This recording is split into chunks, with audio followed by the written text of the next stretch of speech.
हरे कृष्णा। मौनी अमावस्या हिंदू धर्म में अत्यंत पवित्र मानी जाती है।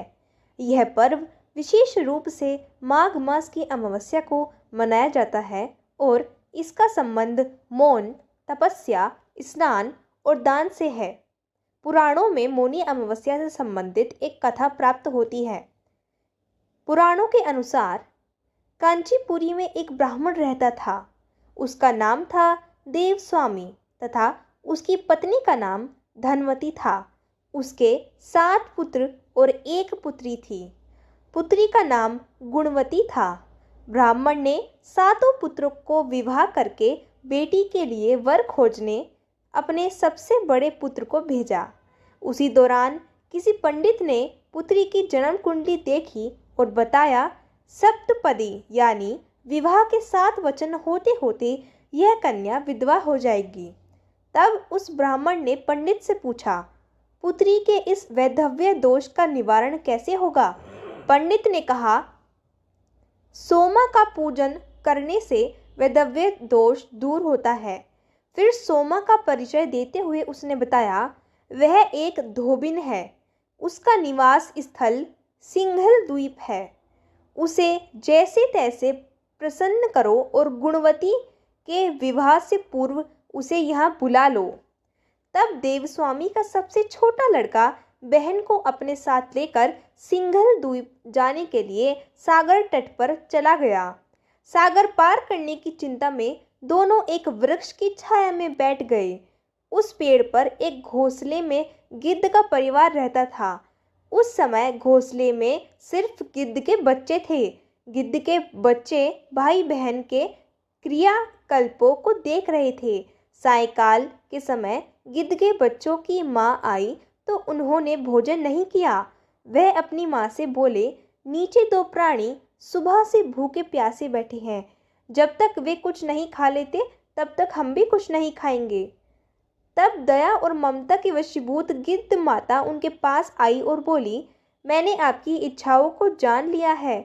इस वन में जो भी फल फूल कंदमूल मिलेगा मैं ले आती हूँ। आप भोजन कर लीजिए। मैं प्रातः आपको सागर पार कराकर सिंघल द्वीप की सीमा के पास पहुँचा दूंगी। और वे दोनों भाई बहन माता की सहायता से सोमा के यहाँ जा पहुँचे।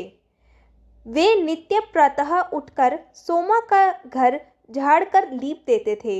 एक दिन सोमा ने अपनी बहुओं से पूछा, हमारे घर कौन बुहारता है, कौन लीपता पोतता है? सबने कहा, हमारे सिवाय और कौन बाहर से इस काम को करने आएगा? किंतु सोमा को उनकी बातों पर विश्वास नहीं हुआ। एक दिन उसने रहस्य जानना चाहा। वह सारी रात जागी और सब कुछ प्रत्यक्ष देखकर जान गई। सोमा का उन भाई बहन से वार्तालाप हुआ। भाई ने सोमा को बहन संबंधी सारी बात बता दी। सोमा ने उसकी श्रम साधना तथा सेवा से प्रसन्न होकर उचित समय पर उनके घर पहुंचने का वचन देकर कन्या के वैधव्य दोष निवारण का आश्वासन दे दिया। मगर भाई ने उससे अपने साथ चलने का आग्रह किया। आग्रह करने पर सोमा उनके साथ चल दी।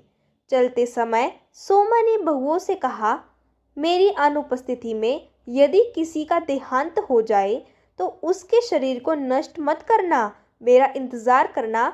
और फिर सोमा भाई बहन के साथ कांचीपुरी पहुंच गई। दूसरे दिन गुणवती के विवाह का कार्यक्रम तय हो गया। सप्तपदी होते ही उसका पति मर गया। सोमा ने तुरंत अपने संचित पुण्यों का फल गुणवती को प्रदान कर दिया। तुरंत ही उसका पति जीवित हो उठा। सोमा उन्हें आशीर्वाद देकर अपने घर चली गई। उधर गुणवती को पुण्य फल देने से सोमा के पुत्र जमाता तथा पति की मृत्यु हो गई। सोमा ने पुण्य फल संचित करने के लिए मार्ग में पीपल वृक्ष की छाया में विष्णु जी की पूजन करके 108 परिक्रमाएं की। इसके पूर्ण होने पर उसके परिवार के सभी मृतक जन जीवित हो उठे। अन्य एक कथा के अनुसार मनु ऋषि, जिन्हें मानव जाति का आदि पुरुष माना जाता है, ने इसी दिन मौन व्रत रखकर कठोर तपस्या की थी। मनु ऋषि भगवान विष्णु के परम भक्त थे। उन्होंने इंद्रियों पर संयम रखते हुए मौन रहकर ईश्वर की आराधना की। उनकी तपस्या से प्रसन्न होकर भगवान विष्णु ने उन्हें आशीर्वाद दिया और मानव सृष्टि के विस्तार का वरदान प्रदान किया। तभी से इस अमावस्या को मौनी अमावस्या कहा जाने लगा। निष्काम भाव से की गई सेवा का फल मधुर होता है। यही मौनी अमावस्या व्रत का लक्ष्य है। माघ माह से जुड़ी एक प्रसिद्ध पौराणिक कथा है जो स्कंद पुराण के रेवा खंड में वर्णित है।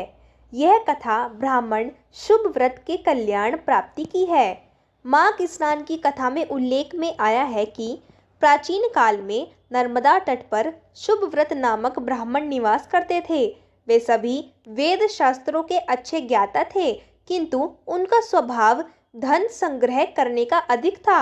उन्होंने धन तो बहुत एकत्रित किया, वृद्धावस्था के दौरान उन्हें अनेक रोगों ने घेर लिया। तब उन्हें ज्ञान हुआ कि मैंने पूरा जीवन धन कमाने में लगा दिया, अब परलोक सुधारना चाहिए। वह परलोक सुधारने के लिए चिंतातुर हो गए। अचानक उन्हें एक श्लोक याद आया जिसमें माघ मास के स्नान की विशेषता बताई गई थी। उन्होंने माघ स्नान का संकल्प लिया और माघे निमग्ने सलिले शुष्यते विमुक्त पाप स्त्रीदेवम प्रयान्ति, इसी श्लोक के आधार पर नर्मदा में स्नान करने लगे। 9 दिनों तक प्रातः नर्मदा में जल स्नान किया और 10वें दिन स्नान के बाद उन्होंने अपना शरीर त्याग दिया। शुभव्रत ने जीवन भर कोई अच्छा कार्य नहीं किया था, लेकिन माघ मास में स्नान करके पश्चाताप करने से उनका मन निर्मल हो गया।